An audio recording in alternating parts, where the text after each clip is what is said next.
Yudisial bergerak bersama Komisi Yudisial. Halo Sobat Kaya dimanapun berada, semoga senantiasa dalam keadaan baik dan juga sehat tentunya. Karena di kondisi pandemi sekarang ini akan sangat rawan dan juga rentan untuk kemudian berbagai macam penyakit dapat menyerang tubuh kita. Sehingga penting untuk kemudian kita senantiasa menjaga imun dan juga iman tentunya. Oke Sobat Kaya, hari ini saya Nur Hidayati tidaklah seorang diri, melainkan saya ditemani oleh salah satu sosok inspiratif bagi saya personal gitu ya. Beliau merupakan koordinator Komisi Yudisial Wilayah Kalimantan Timur, Bapak Dhani Bunga SH. Pak Dhani, bagaimana kabarnya hari ini Pak? Alhamdulillah sehat. Alhamdulillah sehat. Oke, hari ini di Suara Yudisial Perdana nih Pak, kira-kira kita mau ngobrolin tentang apa sih Pak?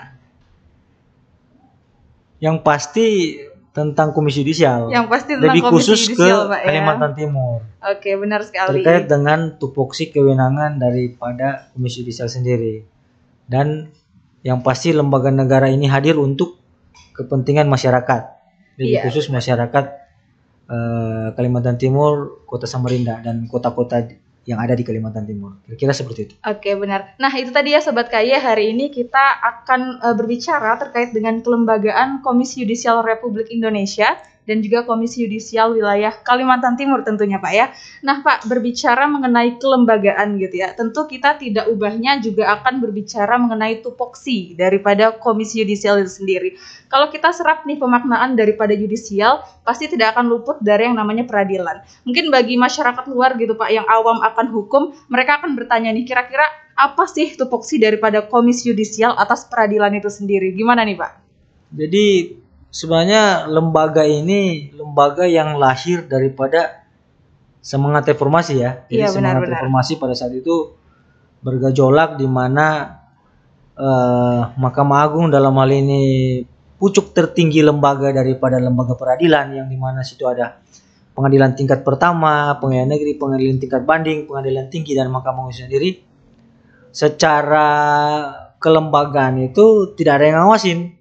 Seperti contoh misalnya lembaga negara yang namanya presiden dengan DPR itu ada namanya check and balance. Benar-benar. Ada sering yang kita dengar rapat-rapat dengar pendapat kira-kira atau koreksi apa masukanlah dari DPR kepada presiden dalam membentuk undang-undang juga seperti itu. Sementara Mahkamah Agung dalam mengambil keputusan atau putusan yang dikeluarkan itu ya dia memang memang bersifat mandiri, tapi sebagai hakim seyogyanya yang memutus perkara untuk masyarakat itu tetap harus memiliki aturan-aturan yang mengikat dia.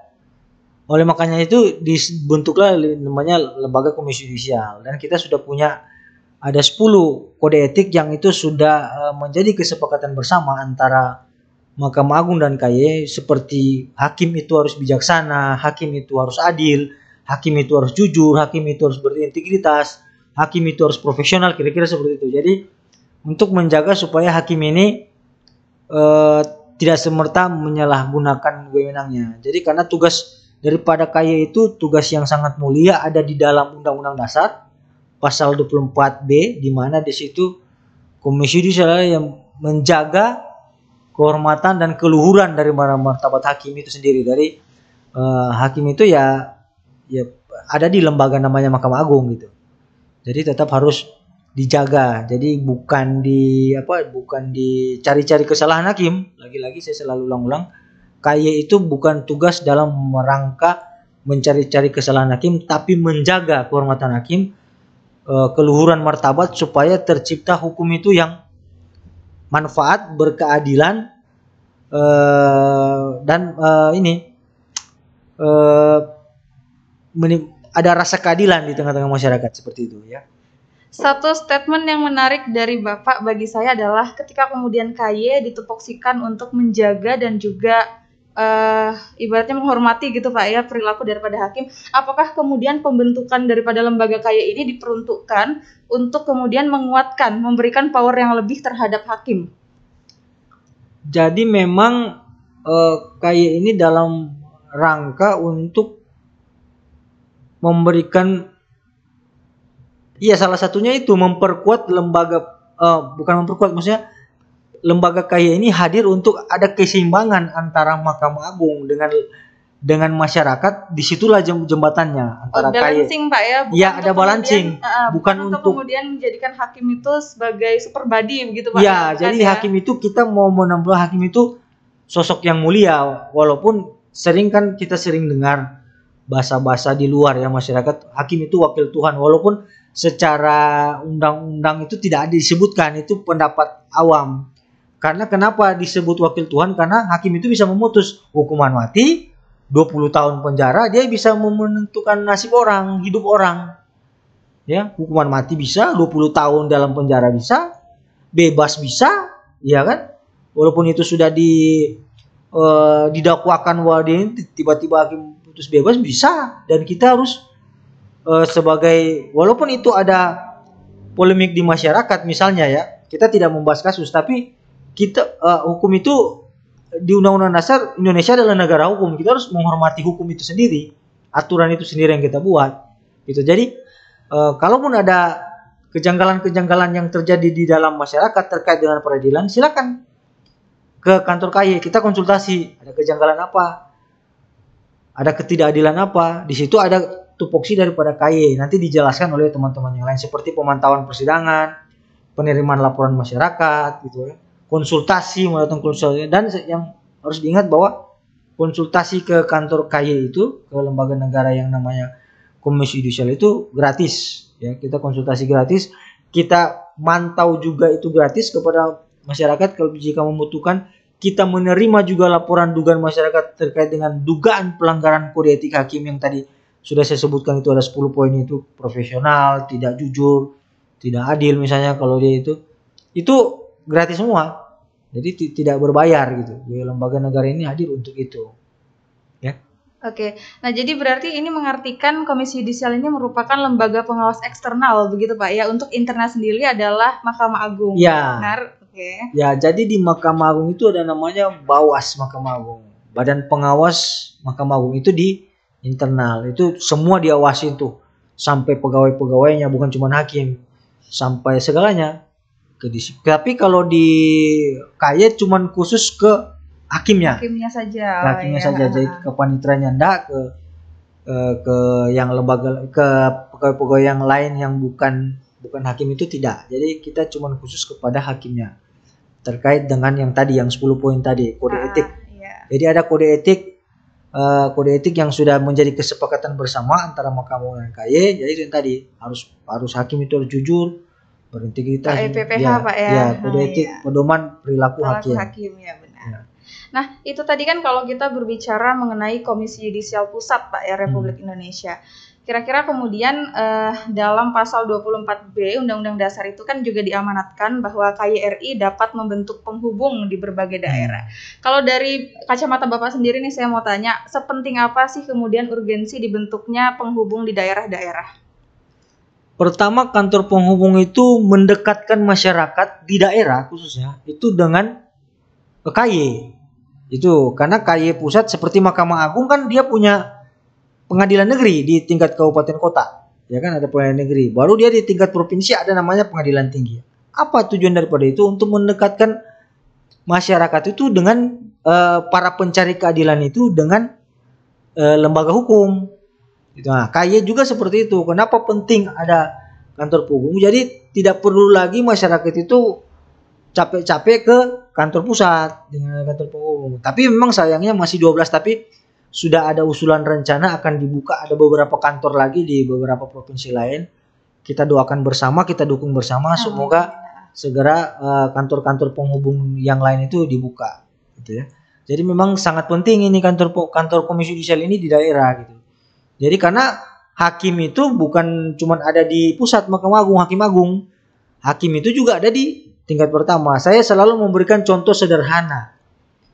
Sangat sederhana. Apakah kita harus nunggu ada pencuri di satu kecamatan, kelurahan, baru kita bikin kantor polisi, kantor polsek misalnya di situ? Kan tidak. Ya kan? Kan ada kantor Mabes Polri misalnya. Apakah kita harus menunggu nanti ada tindakan kriminal gitu, pidana, baru kita bikin kantor kejaksaan di daerah? Kan tidak seperti itu. Walaupun memang hakimnya kan jumlahnya sedikit, tapi kan hakim ini penentu. Benar. Ya kan, hakim ini penentu. Jadi gimana caranya kita bisa membuat hakim ini menjadi mulia gitu. Walaupun memang ya kan kita lagi-lagi kita tidak dalam rangka untuk apa ya mengawas-ngawasin hakim, apalagi mencari-cari kesalahan hakim, apalagi menakut-nakuti hakim, nggak ada gitu loh. KY itu dalam rangka untuk, dan beberapa kali pengalaman kita hakim-hakim itu senang dengan hadirnya KY. Jadi ketika kita sidang di sini hakim itu menyampaikan, walaupun kita sifatnya hanya mantau, hanya merekam aja secara resmi negara, kita bawa kamera dan kita tidak ada ngomong apa-apa, kita tidak ada intervensi. Walaupun pendapat orang bawa kamera, loh kan sama aja dengan teman-teman media bawa kamera, tapi kan mereka bukan lembaga negara, mereka kan kontrol masyarakat media. Kalau kita kontrol yang diberikan oleh amanah undang-undang, oleh negara langsung gitu loh.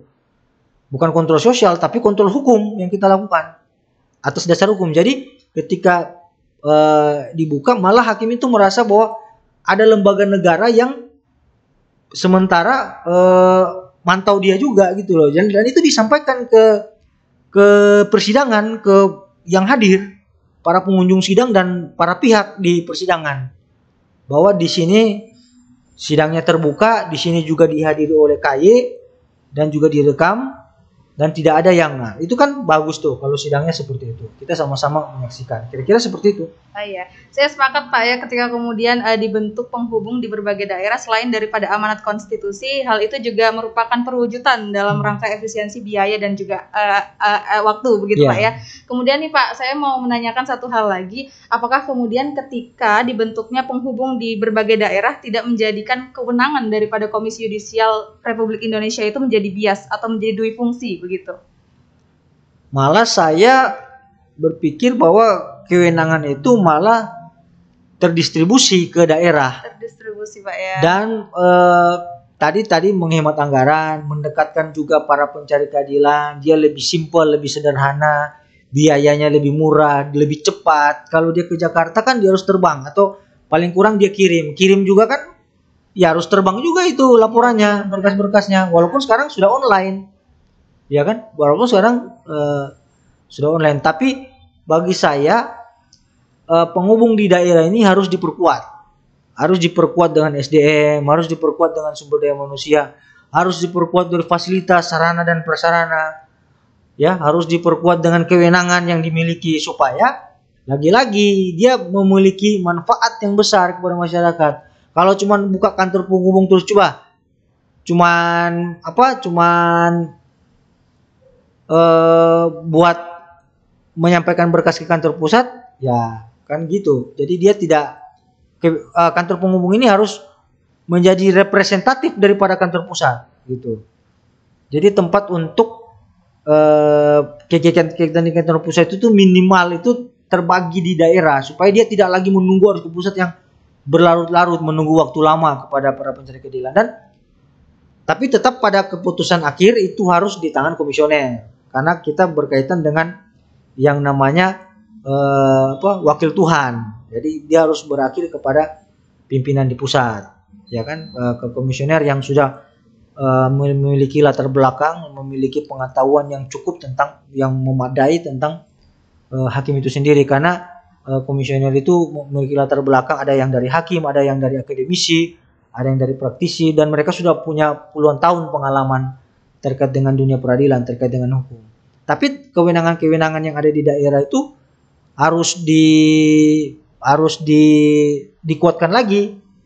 Misalnya seperti contoh, misalnya kalau untuk mengklarifikasi hakim kan selama ini kan dari pusat langsung. Kan kalau kita cuma ingin bertanya kan tidak perlu, atau berita acara pemeriksaan itu kan saya rasa itu bisa tuh dilakukan di kantor penghubung. Jadi memang lagi-lagi hakim kan bukan sembarangan, karena dia kan wakil Tuhan seperti tadi. Jangan sampai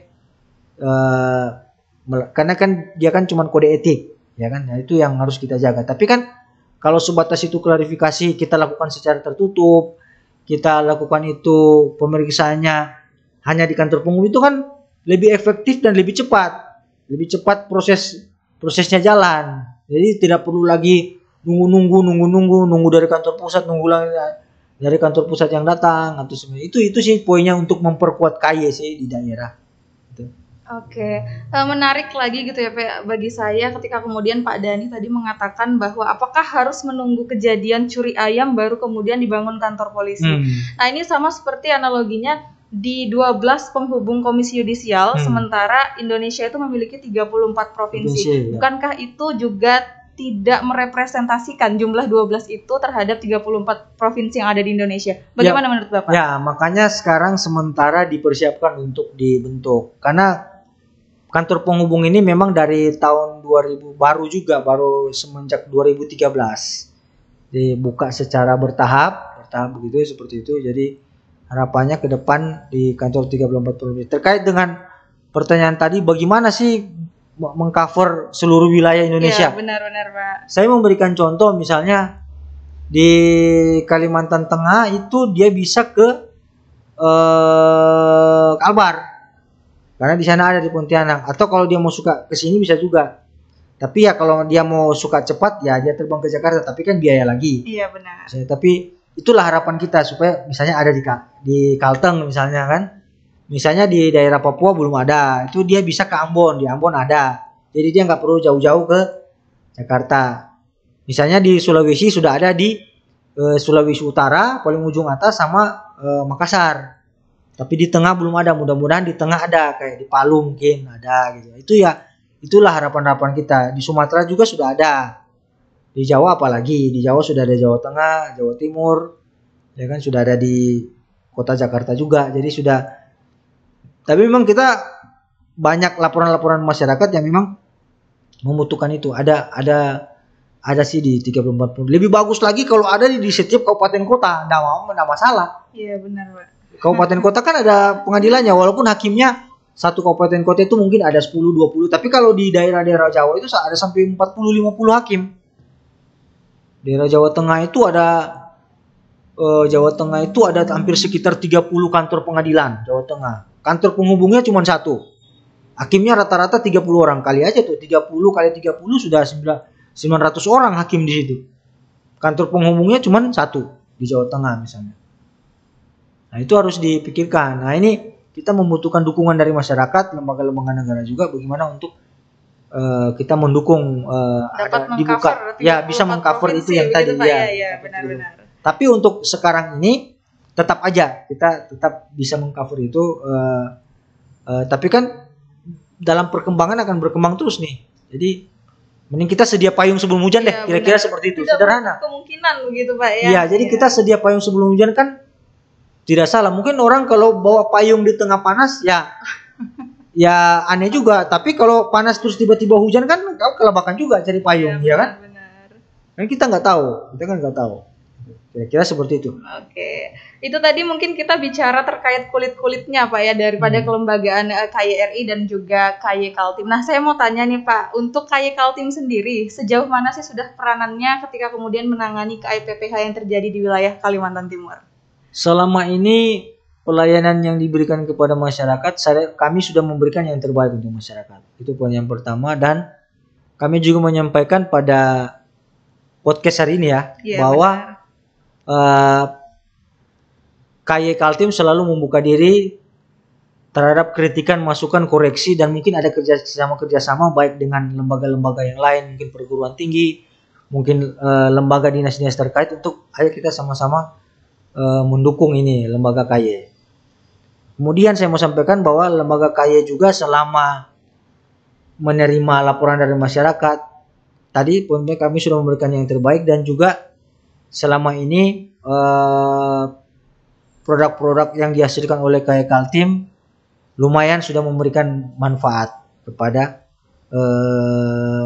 masyarakat Kaltim. Seperti contoh misalnya kami kemarin saya berikan ada beberapa contoh kasus, seperti kasus yang kemarin sempat ramai, kami mantau persidangan di Balikpapan terkait dengan kasus dugaan makar, ya kan? Dan dari masyarakat sendiri mengapresiasi tugas-tugas daripada KY. Itu mereka sampaikan sendiri, baik dari kelompok masyarakat, baik itu jejaring, baik itu lembaga bantuan hukum, mereka sangat apresiasi terhadap kewenangan daripada KY yang sudah melakukan pemantauan persidangan gitu. Jadi salah satu pelayanan publik yang diberikan oleh KY Kaltim yaitu menerima permohonan pemantauan persidangan dan sudah kita lakukan dengan baik dan itu sudah mendapatkan output kepada teman-teman ini dan mereka sudah menikmati hasil daripada kehadiran KY gitu. Itu sih yang itu bisa dicek ke teman-teman lembaga bantuan hukum gimana sih ke jejaring-jejaring KY Kaltim gimana sih dengan keberadaan KY. Kalau saya yang ngomong kan seakan-akan saya menguji diri sendiri kan. Jadi silakan masyarakat, silakan para pendengar podcast untuk bisa mengecek ke lembaga-lembaga lain ke lembaga-lembaga lain apakah kita itu sudah memberikan pelayanan terbaik nggak kepada masyarakat Kaltim. Kira-kira seperti itu. Oke. Nah, terkait pelayanan nih Pak, apakah melulu baru akan ditangani ketika kemudian terjadi laporan daripada masyarakat? Apakah bisa juga kemudian KY secara inisiatif untuk melakukan pemeriksaan terhadap KYPPH itu? Kalau langsung pemeriksaan kan yang pasti nggak bisa. Nggak bisa Pak ya? Ya kan tiba-tiba ujuk-ujuk KY datang. Kita pasti ada laporan dulu. Dan laporan itu harus resmi. Harus diingat bahwa laporan yang disampaikan itu harus resmi. Dan bagi masyarakat tidak usah takut, tidak usah gelisah hati. Jadi setiap laporan yang masuk ke KY itu kami pastikan bahwa itu sifatnya rahasia. Pelapor dan terlapor rahasia. Privat Pak ya? Privat. Benar. Karena lagi-lagi tugas daripada KY itu menjaga kehormatan hakim. Kita harus melindungi sebelum itu terbukti. Ya kita harus juga punya asas praduga tak bersalah. Kan aturan hukum, asas-asas dasar daripada hukum itu harus betul-betul kita terapkan.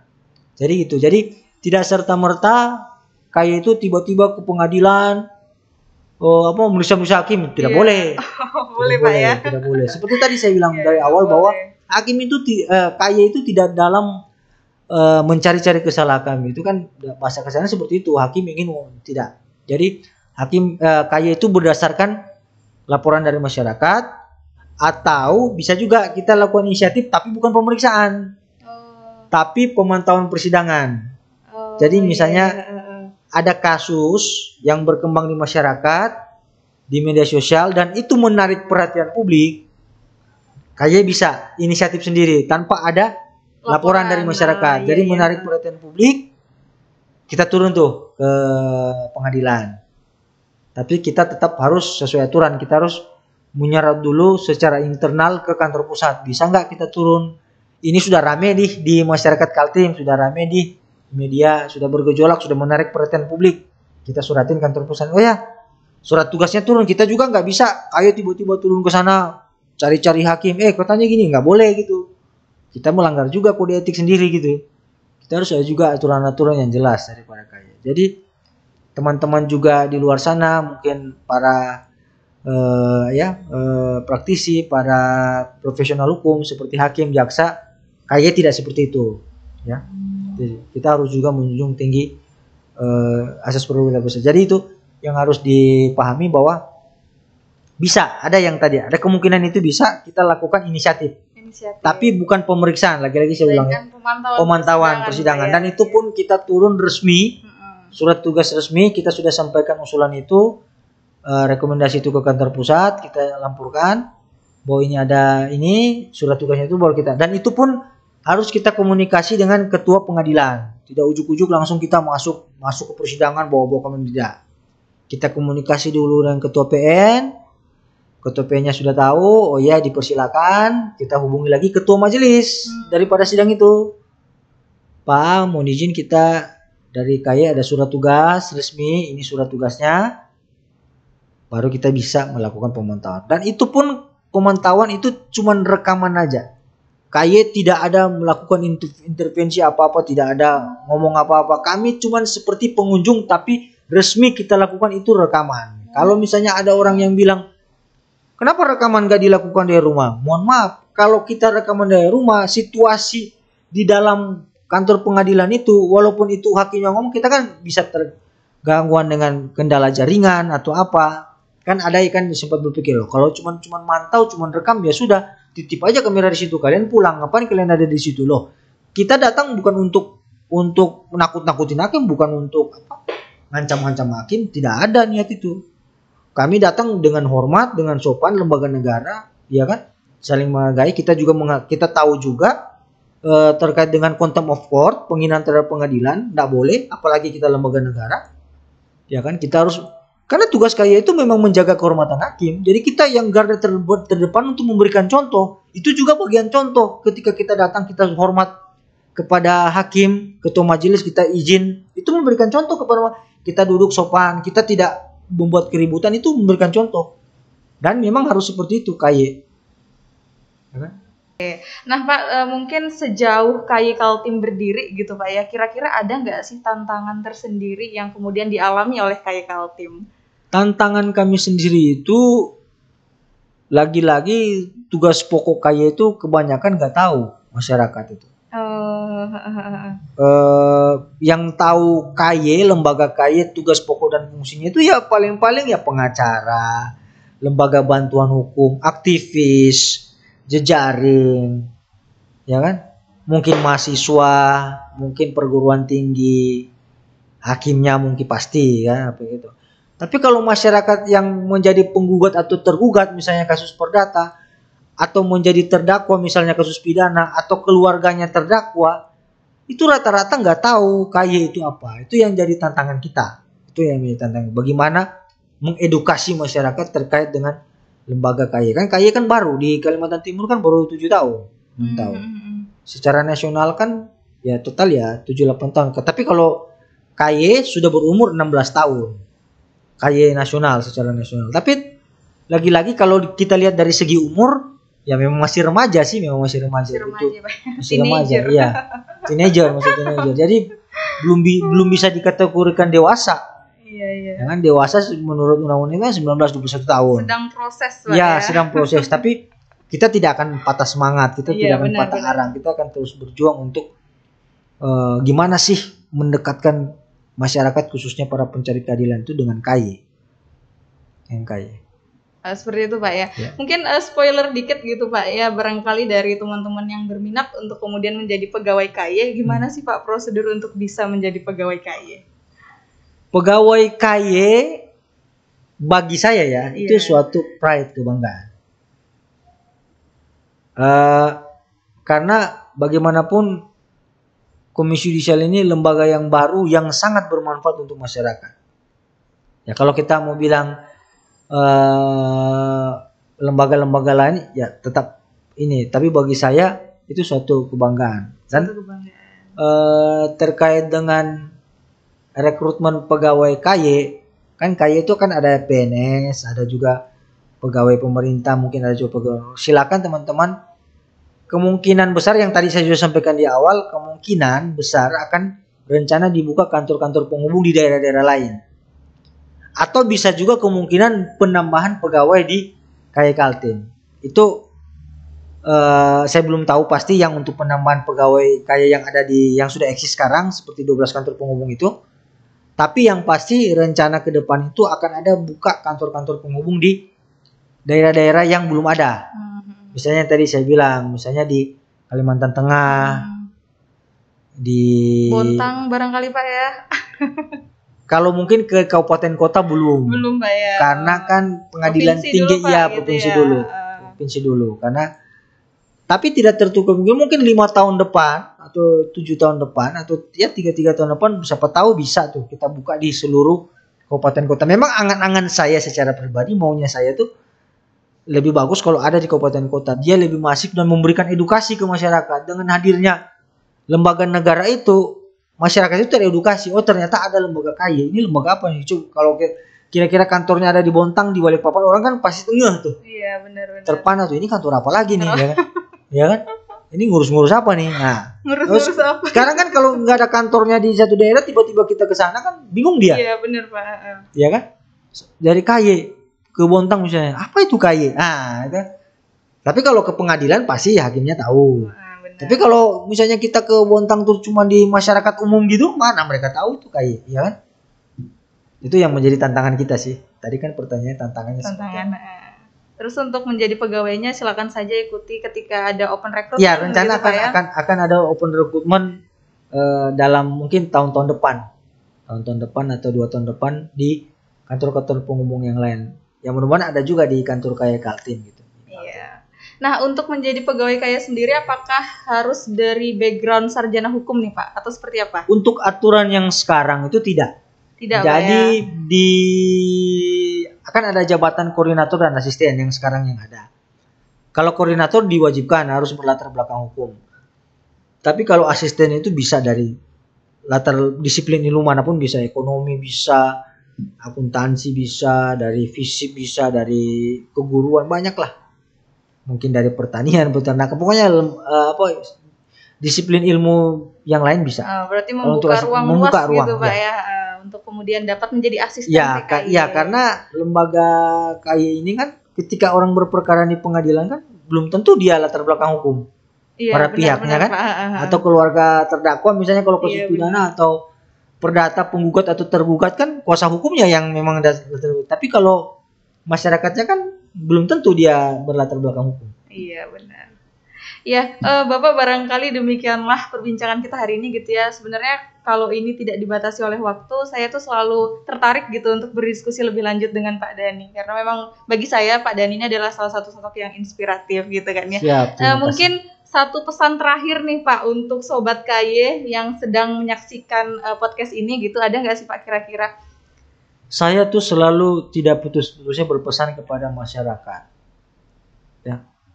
Kalau ada terjadi masalah hukum, apakah itu perdata, pidana, apakah itu masih biasa kan orang bilang kalau di pengadilan kan, kalau sudah di pengadilan baru ke KAI. Kalau saya sih, kalau walaupun itu masih di polisi, di kejaksaan, silakan datang konsultasi ke KAI, tidak masalah. Tapi kalau kasusnya masih di situ, KAI belum bisa turun. Tapi setidaknya dengan teman-teman masyarakat datang, itu sudah membuat kita antisipasi nih langkah-langkah hukum KAI apa yang akan kita ambil, gitu loh. Jangan nanti sudah putus PN. Iya, kalau masih putus PN, masih banding kan, tingkat pertama. Jangan nanti sudah putus Mahkamah Agung, sudah kasasi, baru datang, sudah putusan sudah 2 tahun, 3 tahun, baru datang ke KAI, nangis-nangis gitu loh. Gimana sih Pak? Waduh. Ya boleh kita tetap terima, tapi tidak bisa kita pantau lagi. Salah satu kewenangan KAI kan pantau. Sudah putusannya sudah jadi, sidangnya sudah jalan, sudah ingkrah misalnya. Apalagi yang kita mau ini? Kecuali yang bisa dilakukan cuma laporan dugaan pelanggaran kode etik hakim. Pemantauan saya nggak bisa lagi, sidangnya sudah lewat, momentumnya sudah lewat. Makanya saya selalu sampaikan ke teman-teman. Ada beberapa yang nggak mau dengar. Ya setelah jadi baru datang, Pak gini. Kan sudah saya sampaikan. Supaya kita bisa, kalau kita nggak bisa, KAI nggak bisa serta-merta langsung turun ke pengadilan. Harus ada laporan resmi dari masyarakat. Atau yang tadi sudah ramai di media, menarik perhatian publik. Kalau diam-diam aja, ya diam-diam terjadi apa-apa ya sudah. Karena diam semua, nggak ada yang tahu kan. Kalau diam kan nggak ada yang tahu. Kasihan. Nah itu makanya saya selalu bilang, ayo sama-sama teman-teman semua LSM, semua masyarakat yang mendengar juga podcast ini, jangan sungkan-sungkan untuk datang konsultasi ke KAI. Seperti saya ingatkan bahwa konsultasi, laporan dan segala macam itu tidak dibayar, tidak dipungut apa-apa, alias gratis. Oke, itu pesannya Pak ya. Oke, mungkin pada intinya adalah tetap tegakkanlah keadilan begitu Pak ya, meskipun langit akan runtuh. Ya, barangkali pepatah Minang mengatakan lapua dikanjangi, nan elok dipakai, nan buruk dibuang. Jadi Sobat KAI dimanapun berada, jangan lupa untuk like, subscribe akun ini, dan bila dirasa video ini bermanfaat, maka silahkan untuk share. Mungkin dari kami sekian Pak ya, terima kasih. Dan wassalamualaikum warahmatullahi wabarakatuh. Terima kasih banyak Pak Dhani.